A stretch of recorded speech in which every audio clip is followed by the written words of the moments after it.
Every community has its own standards of behavior and manners, and the internet is no different. The first thing you should remember is that communicating by computer has its own limitations.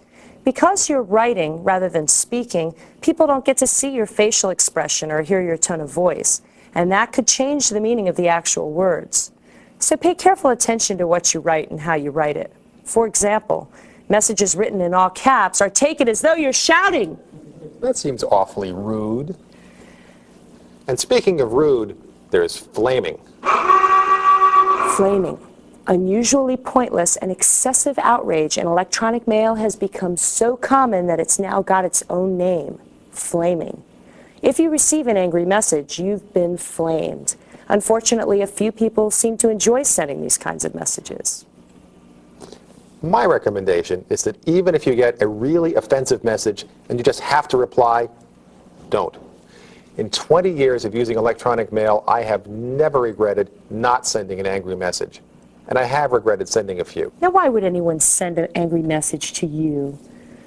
Well, there are a few things that make internauts grind their teeth, and one common mistake that newbies make all the time is to... Newbies. That's a term for newcomers to the internet. Like most newcomers to any society, newbies tend to make a few social mistakes or violate a few customs. And of course, people who got there slightly ahead of a newbie sometimes like to lord it over them. Okay, now a common mistake that newcomers make is to leap into newsgroup discussions without first observing the dynamics of a particular group. What's an acceptable comment to one group may not be acceptable to another. It's best to read what others are saying for a while before you join in. Hanging around like this is called lurking. Remember, lurking is good. Another bit of netiquette revolves around FAQs, or frequently asked questions. Nearly every Usenet group on the internet has a list of FAQs and the answers to them. While people on the internet can be extremely helpful, they really don't like wasting their time answering the same question that's been asked over and over before. So please, read those FAQs.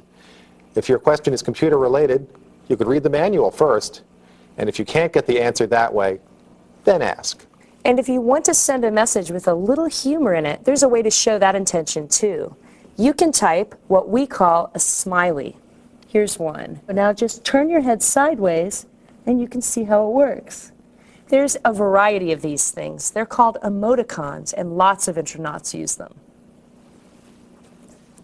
Okay, we've told you about news groups, about chat and talk. Now, if what you really want is to find and get cool stuff like free software on the internet, well, you might need a gopher, or maybe Archie.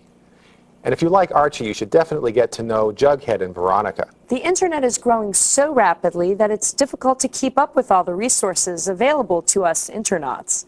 That's why it's a great idea occasionally to surf the net, just to see what's out there. And once you find something neat, you'll probably want to bring it home.